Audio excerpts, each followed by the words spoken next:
दोस्तों, सांस फूलने की समस्या से अगर आप परेशान हो रहे हैं, थोड़ा सा कुछ करते ही आपकी सांस फूलने लगती है, कहीं धूल धुआं उड़ रहा हो तो उससे भी सांस में तकलीफ हो जाती है। घर में कोई पूजा कर रहा होता है, उस टाइम अगरबत्ती वगैरह जलने से आपकी सांस फूलने लगती है, सीढ़ियां नहीं चढ़ पाते हैं, थोड़ा सा चढ़ते ही आपकी सांस फूलने लगती है, तो निश्चित रूप से आपको अस्थमा की प्रॉब्लम है। ये ऐसी बीमारी है कि टाइम रहते ही इसका इलाज जरूर करना चाहिए, क्योंकि अस्थमा यानी कि सांस की बीमारी एक बहुत गंभीर बीमारी है और अगर इसका अटैक आता है तो ये बहुत बड़ी समस्या पैदा कर सकती है। तो ऐसे लक्षण अगर आपको अपने अंदर दिखाई देते हो तो तुरंत अस्थमा का इलाज जरूर शुरू कर दें। अस्थमा का एक नाम दमा भी है, आपने सुना होगा जरूर। आयुर्वेद में अस्थमा को तमक श्वास रोग कहते हैं या फिर केवल श्वास रोग के नाम से भी जाना जाता है। आयुर्वेद में अस्थमा के बहुत सारे कारण बताए गए हैं और साथ में इसका इलाज भी बताया गया है। तो आज के इस वीडियो में हम इसी के बारे में बात करेंगे। नमस्ते, मैं हूं सचिन गोयल और आपका स्वागत करता हूं ई कुंजी चैनल पर। तो ये जो अस्थमा या दमा की प्रॉब्लम है, इससे हम अपना बचाव कैसे करें? बहुत से लोगों की आदत होती है सुबह टहलने की। तो अगर आपको भी ये आदत है तो ये ध्यान रखें कि हमेशा सुबह के समय ही टहलें। सुबह टहलने का मतलब क्या है?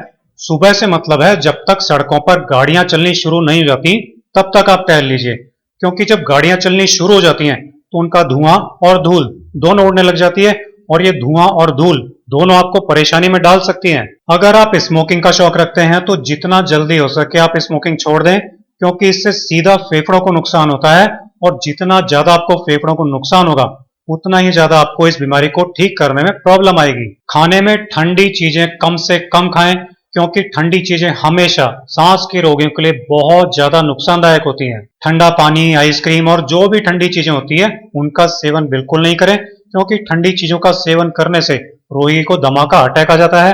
तो इस बात का विशेष ध्यान रखें। अगर हवा में धूल ज्यादा हो या बाहर बहुत तेज हवा चल रही हो तो बाहर नहीं निकलें, बाहर नहीं टहलें, क्योंकि तेज हवा हो या हवा में धूल हो, ये दोनों ही आपके फेफड़ों में जाकर आपकी दमा की समस्या को बहुत तेजी से बढ़ा सकती हैं। फिर भी अगर आपको बाहर निकलना पड़े किसी बहुत जरूरी काम से, तो फिर या तो आप गमछा, रुमाल या मास्क का प्रयोग करें, उसके बाद ही बाहर निकलें। आपके घर का वेंटिलेशन बिल्कुल सही होना चाहिए। बहुत से घरों में तो साफ हवा आने जाने का रास्ता ही नहीं होता है और कई घरों में ह्यूमिडिटी यानी कि नमी बहुत ज्यादा होती है, तो इससे अस्थमा की समस्या बढ़ती है। इसलिए घर का वेंटिलेशन सही रखना आपको बहुत जरूरी है। इसके लिए आप अपने घर में खिड़की लगवा सकते हैं, एग्जॉस्ट फैन लगवा सकते हैं, ताकि बाहर की साफ हवा अंदर आ सके और अंदर कोई नमी है तो वो बाहर निकल जाए। आपके सोने का बेड, तकिए, गद्दे, कमरा बिल्कुल साफ सुथरा होना चाहिए, क्योंकि गद्दे, तकिए, बेड पर अब जरा सी भी धूल है तो वो वहां से आपकी नाक में जा सकती है और वहां से फिर फेफड़ों में जा सकती है और आपकी अस्थमा के अटैक को बढ़ा सकती है। अस्थमा के रोगी को बहुत ज्यादा देर एसी की ठंडी हवा में नहीं रहना चाहिए, क्योंकि एसी की ठंडी हवा फेफड़ों की नलियों को सिकोड़ देती है, जिससे आपको सांस लेने में परेशानी होने लगती है।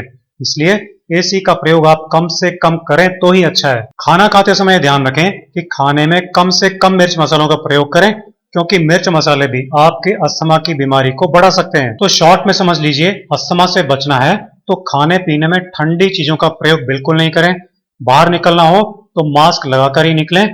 धूल भरी हवा से आपको बचना है और धूम्रपान के अगर शौकीन है तो धूम्रपान बिल्कुल छोड़ दें। कारण और बचाव की सारी बातें आपको बता दी हैं, तो अब आपको बताते हैं आयुर्वेद में लिखा हुआ अस्थमा का इलाज। बहुत ही सिंपल इलाज है और इसके लिए आपको लेना है हल्दी पाउडर। हरिद्रा कहते हैं हल्दी को आयुर्वेद में, और यह सांस लेने के पूरे सिस्टम को एकदम ठीक कर देती है। अस्थमा के कारण सिकुड़ी हुई फेफड़ों की नलियों को फिर से फैला देती है। फेफड़ों और सांस की नली की सूजन को भी खत्म कर देती है।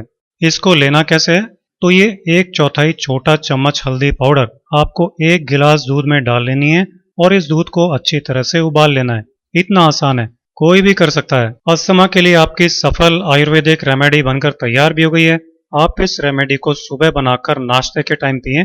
सुबह खाली पेट पीना चाहें तो खाली पेट भी पी सकते हैं। जो लोग सुबह दूध नहीं पी सकते वो रात को सोते समय भी इसको बनाकर पी सकते हैं। रोजाना महीने भर पीकर देखें, आप खुद ही कहेंगे कि आपको अस्थमा की प्रॉब्लम महसूस ही नहीं हो रही है।